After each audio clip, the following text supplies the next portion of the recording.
Before I begin on the fantastic adventure we had in Uzbekistan with Gate 1, I need to paint a picture of a country most of us have heard nothing about. Uzbekistan is a Central Asian nation and former Soviet republic. It's known for its link to the Silk Road, the ancient trading route between China and the Mediterranean.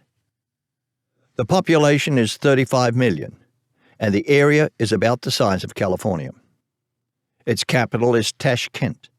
It's 96% Sunni Muslim, but tends secular, probably due to Soviet influence. It's very geologically unstable. Being right in the center of Asia, it's been attacked, ruled, destroyed, and has done its share of damage. Early in the first centuries, it was ruled by the Persian Empire. From the 7th century, Arabs ruled. In the 13th century, Genghis Khan decimated the country.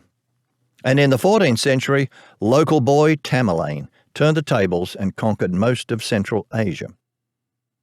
In the 19th century, following the Bolshevik Revolution, Uzbekistan became part of the Soviet Union. It is now considered a democratic country, with President Shavkat Mirziyoyev encouraging tourism. And here's the basic trip we took. We flew from Tashkent to Urgench and drove on to Khiva. Then we drove on to Bukhara, then on to Samarkand, and returned by high-speed train to Tashkent. Day 2. This was actually our first day there. Our tour started on Monday with a day to recuperate from the flight. We wandered the beautifully landscaped wide streets until we arrived at Tamerlane's statue, our goal. We took a shot or two. Then we noticed numerous women in blue garments tending to the lawns. They were brushing the grass with brooms to gather the clippings. Wave, Susie. Where's your broom? We saw people walking everywhere, preparing for a street gathering at sundown. As it was Ramadan, there was no food consumed during daylight hours, though that rule was not rigorously followed. I took several photos of people, asking 2 young ladies if I could photograph them. Everybody was thrilled to be selected for a photo. Then I saw a cute older couple and asked if I could take a photo, and they were happy until the woman asked where we were from. They spoke no English, but when I said the US, she lit into us with what I assume was a tirade produced by only viewing Russian television about the Ukraine war. Anyway, if you notice, she appears disturbed in the subsequent photo. Her husband, however, shows an amused tolerance. We decided that we were both now Australian. The area was close to the university. There were many students wandering the streets. Some tried to challenge me to a ping-pong match. They were all conservatively dressed in dark pants and white shirts. We wandered the marketplace. There were many paintings for sale and many signs of westernization, as can be seen by this ad for Homer Simpson meal. We went back to our hotel and had a welcoming meal with a group of 12 travellers who formed the group we were to spend the rest of the trip with. Day 3 started with a visit to the Monument of Courage Earthquake Memorial. In April 1966, an earthquake struck the city, destroying over 80% of the buildings. The rebuilding was a massive project requiring a cooperative effort of many Soviet states, the largest case of an entire city needing to be rebuilt from the ground up. The monument features a simulated crack in the earth and a Soviet-style statue of a family, surrounded by castings of the workers and the commitment of the other countries. Of course, the ubiquitous ladies in blue were sweeping and polishing it. Our next stop was Cast Imam Square, the religious centre of the city and home to many exquisite mosques, monuments and madrasas dating back to the 15th century. The blue-domed Barak Khan Madrasa was built in the 14th century. Inside it was a collection of souvenir shops, one featuring a wooden book holder made from a single piece of wood, and many other variety of souvenirs. Then we went into the Muyi Mubarak Madrasa, This building houses the world-famous Quran of Caliph Uthman. We were not allowed to take photographs due to the fragile storage conditions of the manuscripts, I think. But here's a shot from the internet of the manuscript. Caliph Uthman was murdered by a rebellious mob while he was reading this book. It was his murder that precipitated the Shia-Sunni divide, which has split the Muslim world ever since. We then travelled to the Chorsu Bazaar. Chorsu is a word from the Persian language meaning crossroads or four streams. Chorsu Bazaar, with its bright green dome, contained acres of spices, sweets, fresh-baked breads and craft. We spent some time watching them make loaves by the traditional method, involving sticking the flattened loaf to the side of a spherical oven until cooked, and then removing them. We all got to sample some of the hot bread. Yummy. Here's our guide warning us not to try this at home. The next stop was the Tashkent metro. We timed our visit to the metro beautifully, arriving as the school students were leaving for home. Train was packed and we all had to get on or we would leave people behind, so there was a frantic crush to jam ourselves into the carriages. The metro stations all tell a story through portraits, plaques, or architectural features. The metro also functioned as a bomb shelter for the citizens of Tashkent in the event of a nuclear attack. That's why for a long time it was forbidden to take photos or make videos in the metro stations. It's only since the 1st of June 2018 that this ban has been lifted. Kosmontovvar, the station pictured here, was opened December 1984 in honor of the cosmonauts of the Soviet Union. We returned to the hotel, had dinner, then after dinner, I ventured back out onto the street to get some night shots of the decorations. I heard a whistle blowing and a ruckus and the word camera. A policeman came up and explained that the president's motorcade was passing as he returned from some function, and attempting to photograph the president is forbidden. Day 4, Wednesday. We boarded a local flight to Urgench, the closest airport to the ancient city of Khiva. From the airport, the bus took us into the desert to visit the ancient fort of Toprak Kala. Built in the 1st to 6th century by the Khwarezm settlement, the fort is just one of many across the desert. Most are simply piles of rubble at this stage. Toprak Kala was discovered in 1938 and many treasures were removed to Russia. After climbing the rubble, we headed to a yurt for lunch. Built of wood and felt, these were spacious, open structures. Here's the owner, who also owned Western-style toilets, always a treasure. We sat cross-legged on the floor and enjoyed a great selection of local foods, mainly salads and vegetables, pastry-wrapped spinach and other foods, and of course squash soup. We also passed by a second ancient fort, Ayaz Kala, but thank goodness we didn't have to clamber up the rubble. Arriving in Khiva, I was again impressed by the amount of residential apartment construction, which was evident throughout Uzbekistan. The president of Uzbekistan ordered the planting of 55 million mulberry, paulownia, fruit and decorative trees of fast-growing seedlings along the highways, along the perimeter of fields and in settlements. By the end of this year, he also ordered the planting of an additional 16 million fruit, ornamental and shrub trees in cities and regional centres, as well as in and around residential areas, business facilities, with 42 million trees of mulberry, walnut and other trees. The housing was also very standardised, probably the result of socialist building and housing of the past, but every house had about 50-foot garden bed in the front. There was also a massive irrigation effort with many shallow rivers and channels allowing water to be fed to a vast area of agricultural land. We were told the water table was only 3 feet below the surface, which is why bodies were all buried in above-ground graves. If you tried to dig a hole, after 3 feet you were underwater. Another thing we noted was the preponderance of white vehicles. simply because white is a holy or lucky colour, and the Uzbek people are very superstitious. So why take a chance? Buy white. The imposing wall structure contained these pimples, which were actually graves. Custom has it that you never fight in a cemetery, so the inhabitants peppered the walls with graves to deter their enemies. Pretty cool. We checked into the Hotel Asia in Khiva, made a quick visit to the old city, looked at many of the buildings and minarets at night.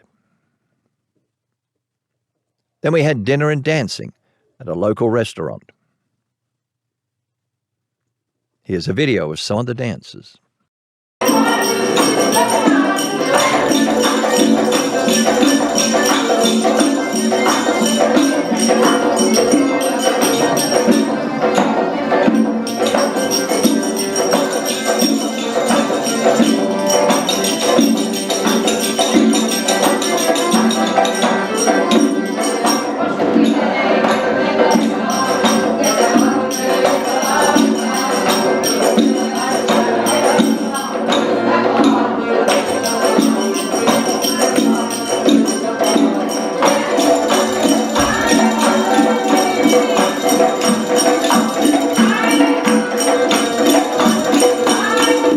One thing you'll notice in looking at the video is the number of photographs of people that just suddenly appear.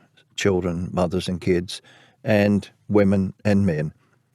These are two young ladies that were working in the back room sewing things that needed sewing. Just the working class folks. You can see one is wearing a hijab and the other is not. Maybe one's Christian, maybe one's Muslim. Anyway, today we explored the medieval Khiva that served as a major trading post on the Silk Road. We walked along the ancient streets of the walled city named a UNESCO World Heritage Site. The Madrasa of Ramadan Rahman Khan is located opposite the gates of Kunya Ark. The madrasa is one of the biggest in Khiva. It was constructed in 1876. Here are the main gates, and there's pictures of the wall.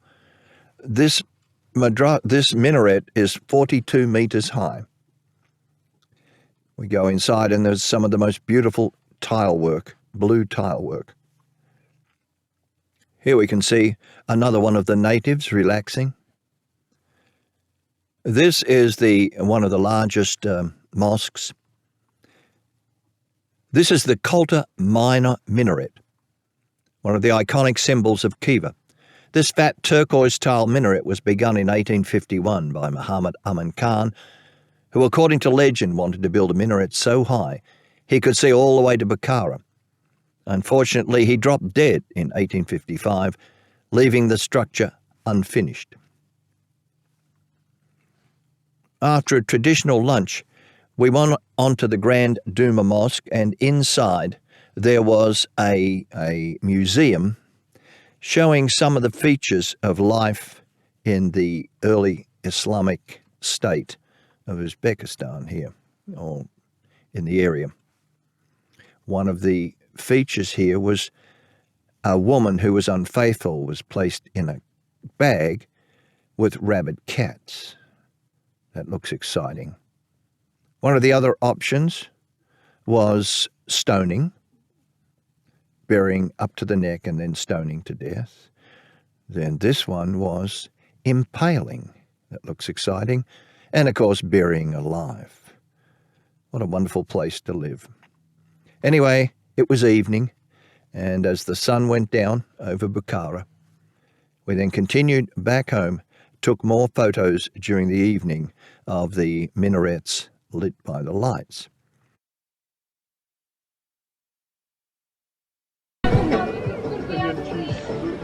There was short there as well.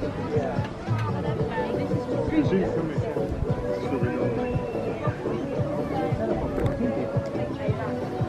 Maybe Deborah is good. I don't know.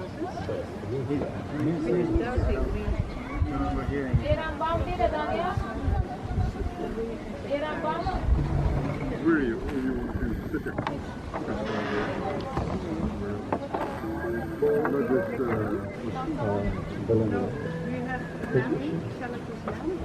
That evening for dinner, we went up to a restaurant where we ate up on the roof, and they were cooking shish kebabs and meat, and it was a delicious meal, and here's the whole crowd of us gorging ourselves.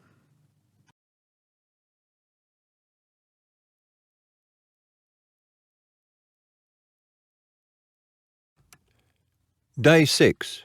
We travelled to the holy city of Bukhara. We embarked on a long drive as we travel across the Khiva desert. It appeared like we were following a trail of white cars again.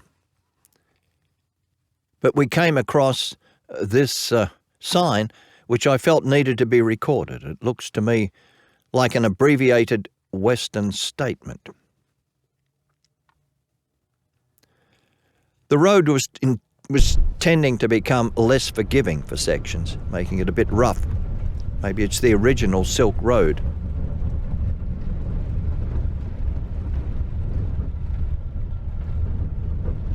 Here are some of the typical housing developments. Then there was the Khiva desert, typically scrubby, sparse vegetation and lots of sand. And the road did improve dramatically. During the trip, we stopped for a picnic lunch with wine and beer provided, of course.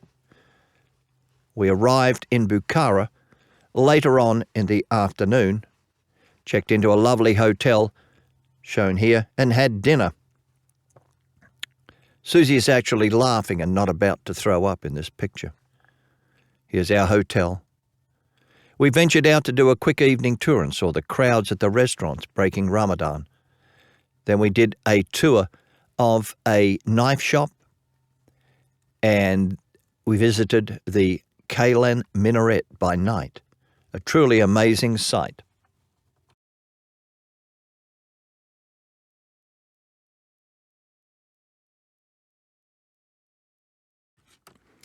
Day 7, Saturday, Bukhara.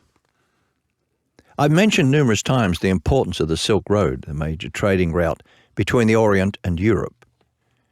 Here is a map showing where it went. There are several variations and alternative routes, but basically you can see that it passes through the 3 main cities of our visit: Tashkent, Samarkand, and Bukhara. Bukhara is the 5th largest city in Uzbekistan, with a population of 280,000. People have inhabited the region around Bukhara for at least 5,000 years, and the city has existed for half that time. Located on the Silk Road, the city has long served as a centre of trade, scholarship, culture, and religion. Our first trip was to the puppet maker's store, where we were entertained by the owner, who showed how puppets were made and how versatile they could be when operated correctly.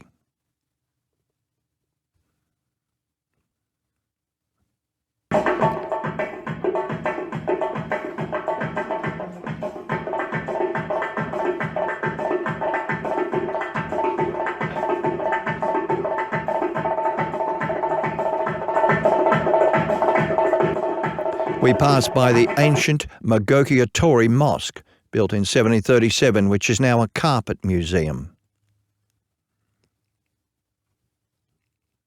Then we entered the market area. Our guide introduced us to a gentleman selling herbal teas, and we were offered samples. The real purpose of the visit was to make the point that Uzbekistan is a major supplier of the gold market, and they prize gold teeth. This guy had a complete mouthful of gold.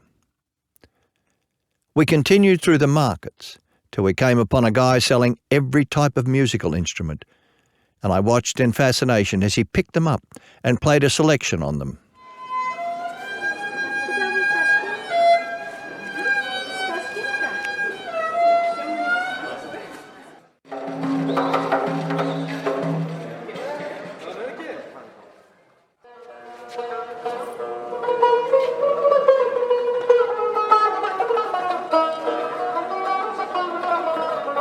We went to a carpet emporium where we were given a brief lecture on carpet qualities, shown numerous rugs, and then watched the girls as they hand-knotted the carpet.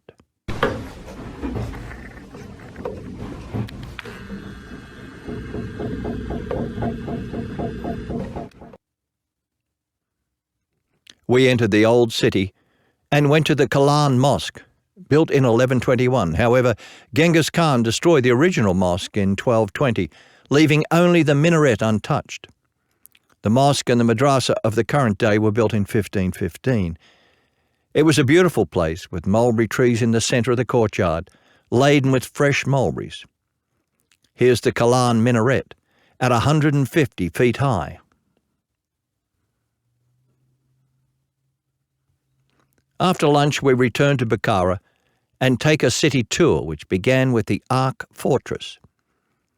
We wandered along the massive walls of the Ark Fortress to the gateway, climbed up a long ramp to the remains of the inner buildings and the throne room. Then we wandered through an extensive museum. Many times it was constructed and many times destroyed. Genghis Khan ransacked the fortress. In the Middle Ages, the fortress was renovated, and during the Russian Civil War, the Ark was greatly damaged by Red Army troops.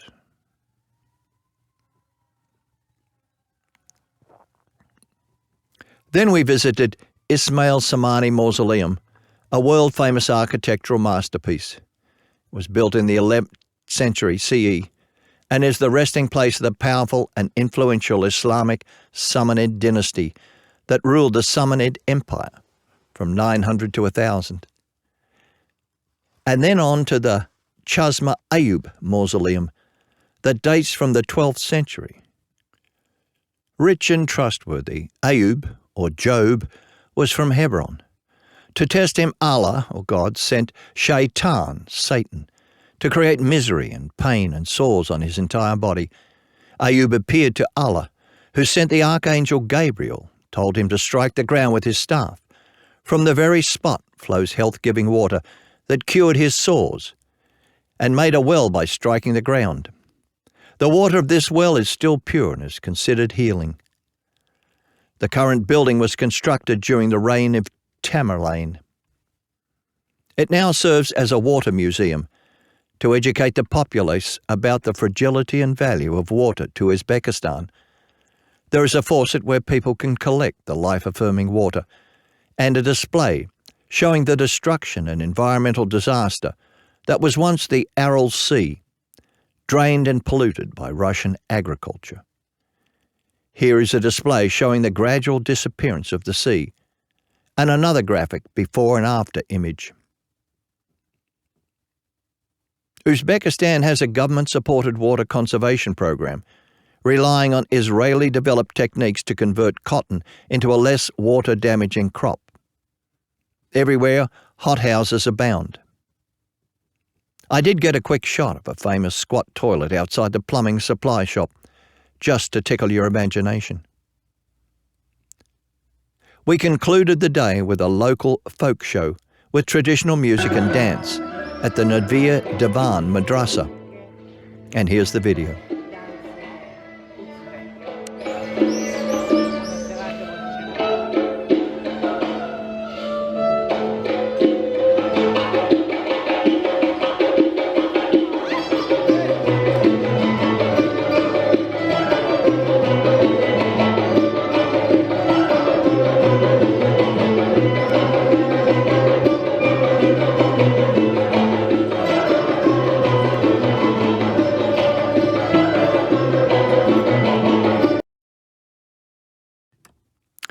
Day 8, Sunday, Bukhara City Tour.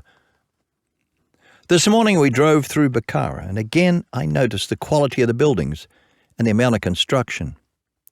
This is a vital and active society. No third world signs here. The Bakaduan Naqshbandi Memorial Complex was built in memory of the patron of Bukhara. Hundreds of people were visiting, all dressed in their best. Head covering was strictly enforced, as was knee covering. Luckily, I didn't wear my shorts here. There were many families and visitors, and the memorial was revered by the public. People were sitting in prayer all over the complex. Even spotted this scarf-wearing American tourist. I saw several people who I asked to photograph, and they were all excited to get the attention.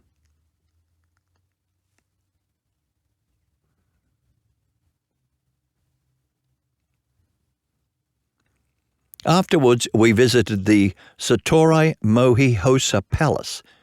The name of the palace means Stars Meet the Moon, built in 1911 for the last emir, Alim Khan, shown here. The compound incorporates elements of both Russian and traditional Bukharan architecture. The White Hall had received its name from the shiny white construction materials used during the creation to cover the walls and ceiling. There's also a sunroom and a large collection of antique vases.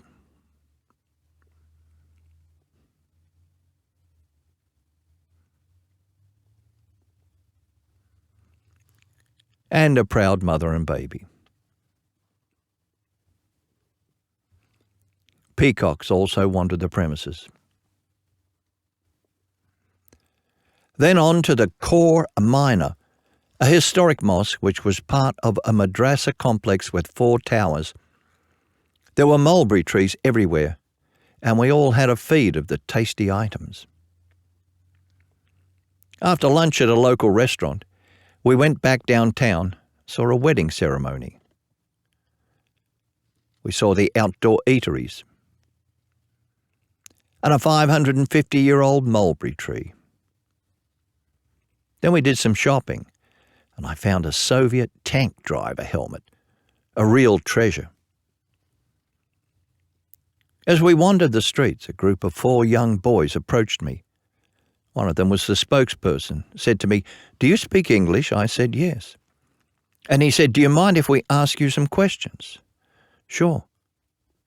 "Where are you from?" Since I was on my own at this point, I answered Australia, and was greeted with kangaroo.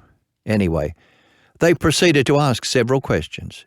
One wrote the answers on a clipboard. Then they asked for a photo and we exchanged pictures. 10 minutes later, further up the market, a group of 5 young girls approached me with the same questions. Again, I answered Australian to the giggling sound of kangaroo, and they asked to take a video of the interview. Then we did the pictures thing. I asked them what this was all about. They said it was a school project for them to meet and speak with English speakers. There were no parents in sight. The openness and trust of these folks is stunning. We then had a traditional dinner at Dostan House, where we observed the cooking of pilav, a traditional rice dish, by the family. They then seated us and we all enjoyed a great dinner of pastries, salads, and fresh fruits.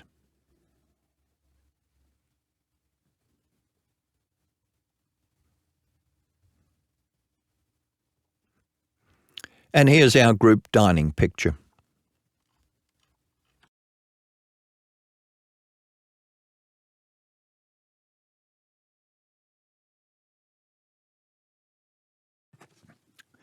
Day 9, Monday.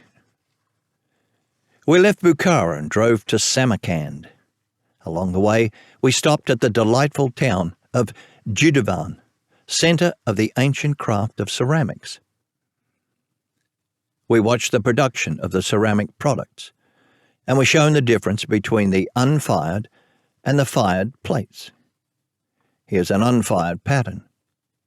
And here, after firing, the full colours appear. We watched a man hand-throwing a small pot.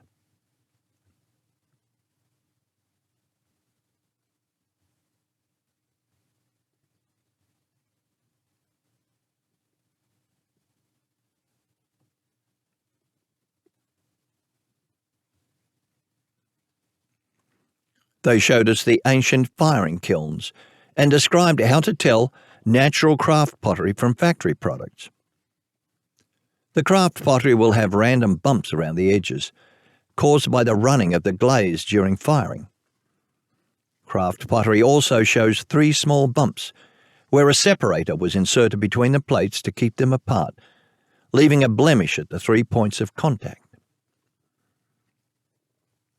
As we continued along the road, we saw many examples of the gas pipelines above the ground. Everywhere were open irrigation water channels.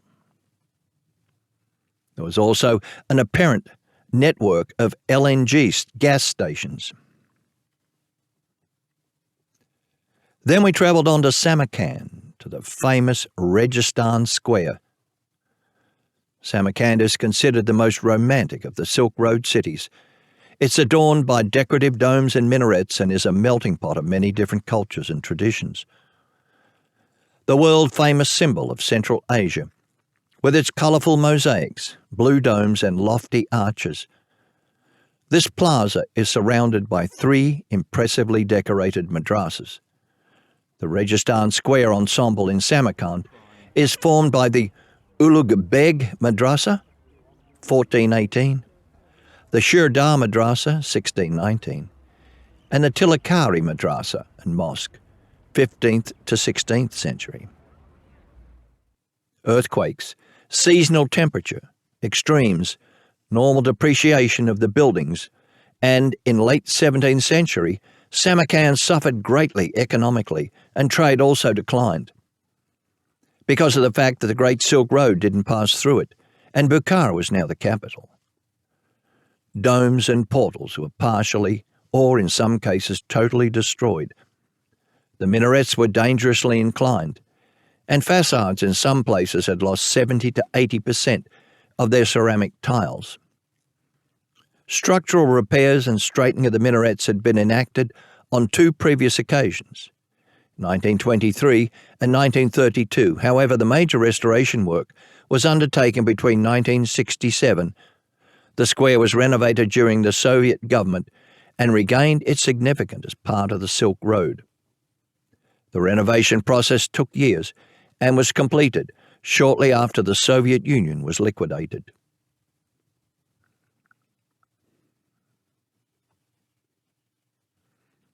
Of course, we all had to have group photos, just in case someone didn't believe we actually went there.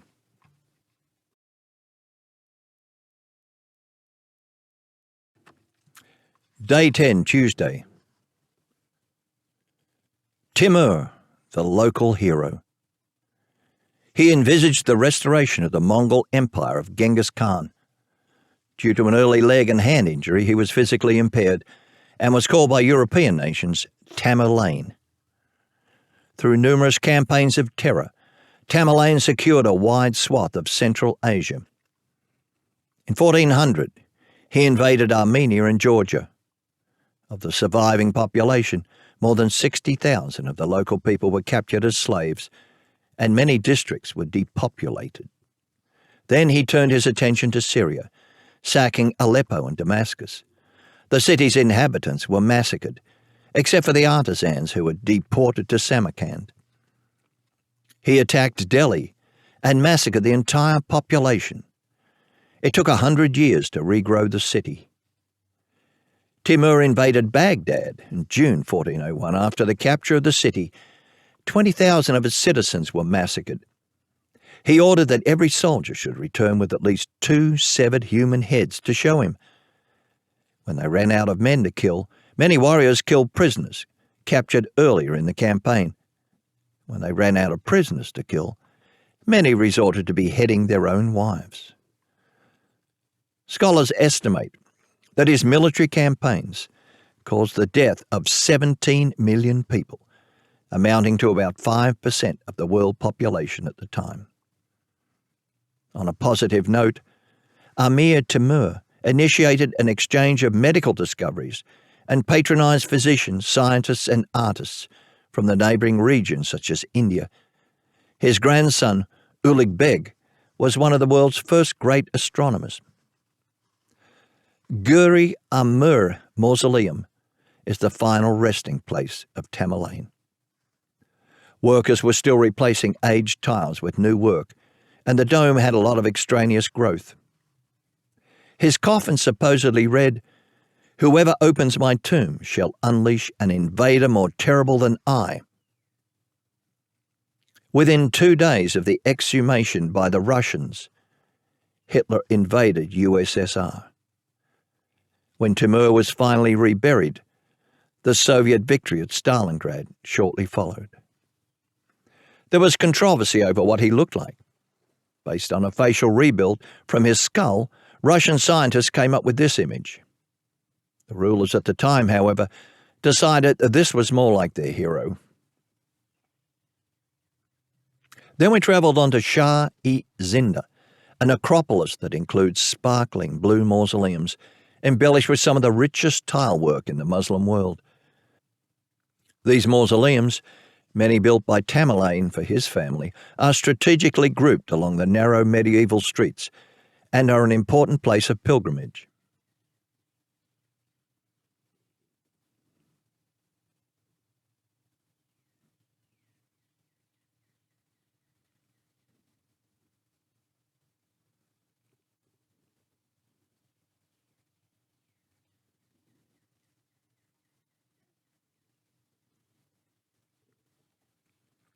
There is one mosque which is revered by the natives of Samarkand and occupied by a cousin of Muhammad.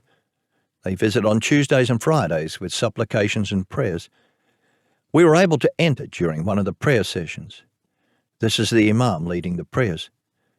It's a very holy place for Muslims. Seen here is the beautiful tiled ceiling with some great new LED light added. Then we proceeded on to the Bibi Kane Mosque. The mosque was constructed as a tribute to Tamerlane's wife. It was one of the largest and most magnificent mosques in the Islamic world. The mosque's construction, beginning in 1399, corresponds to the year following Timur's wildly successful Delhi campaign that resulted in tremendous spoils, carried on the back of 95 war elephants, which were later repurposed as heavy-duty haulers at the burgeoning construction site. Timur was in a great hurry to see the mosque finished. When he looked upon the completed entrance, he was dissatisfied with the height, ordered it torn down, and executed the emirs responsible for the construction.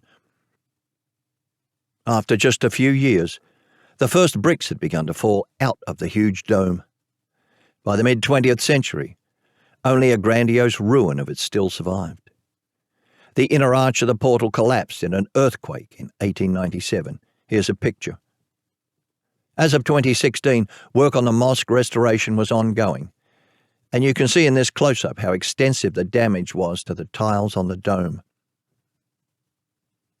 Afterwards, we had another market walkthrough, the Thier Bazaar, the largest fresh food market in Samarkand. The friendly natives tolerated tourists, unwilling to spend money on fruits and spices. This was followed by a bus visit to a local winery for a guided tour and tasting, with my Ukrainian winemaker buddy. Then we made a nighttime visit to Timur's mausoleum. We went back to Registan Square, where the most bizarre light show did little to improve the grandeur of the structures.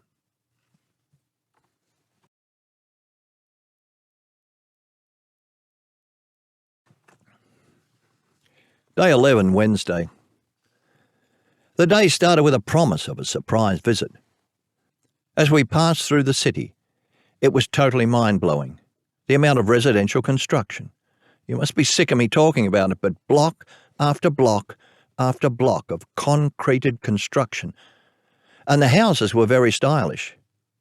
The volume was mind-blowing. Who was going to live in all these apartments?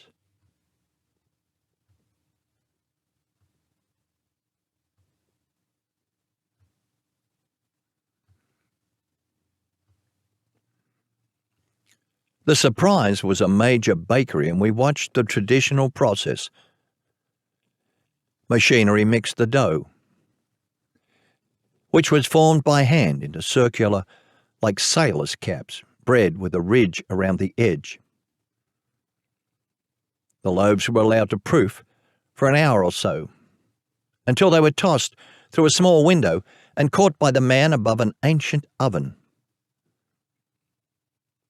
He then wiped each loaf with water on the bottom and proceeded to stick his upper body into the oven and stick the loaf to the wall, starting with the bottom row.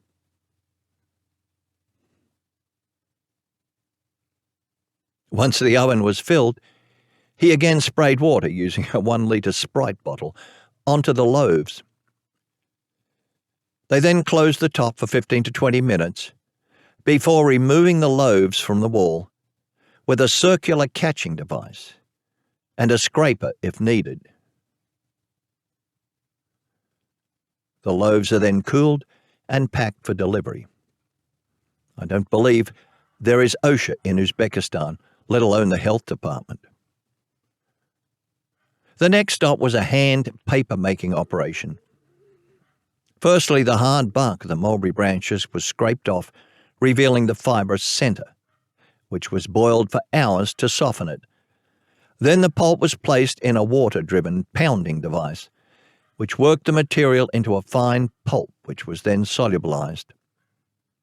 It was sieved into a sheet.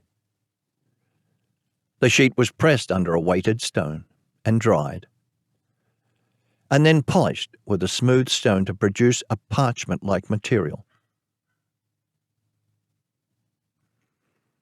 After that, we went on to the Ulugh Observatory, once known as the most advanced in the Islamic world.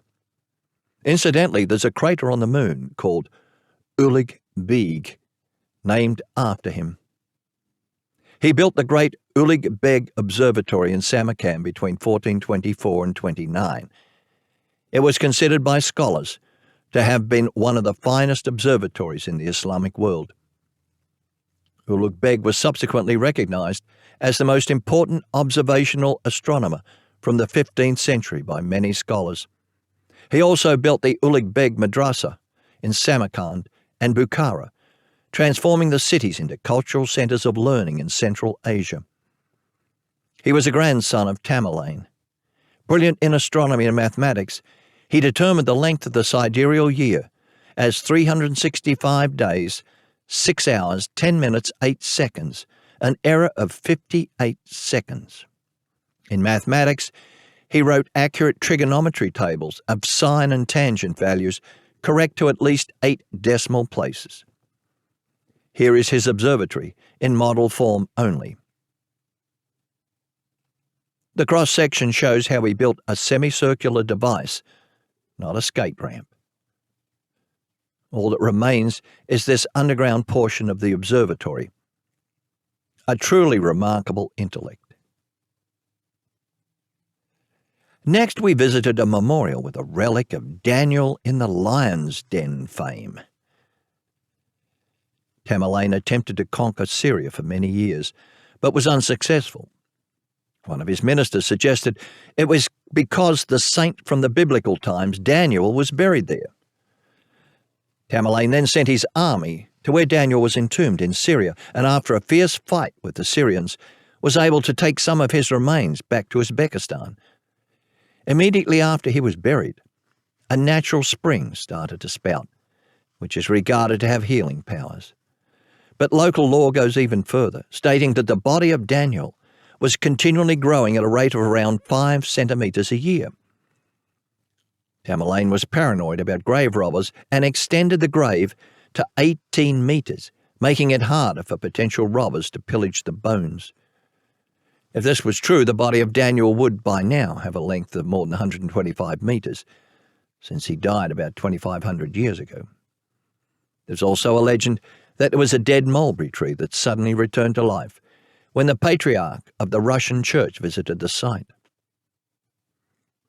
Lunch is followed by a drive to the train station, where we boarded the Afrosiyab high-speed train to Tashkent. It looked pretty fast, but it probably only did about 120 miles an hour. And that was the end of our trip. And, of course, we have to have a photograph and a mention of our wonderful guide, Davron Jumayev, a young man who knows more about Uzbekistan than I can ever hope to imagine. It was like drinking from a fire hose, listening to the stories and tales of this wonderful country. And all of us thank him very much for the service he did to make this the most wonderful trip that many of us have ever been on.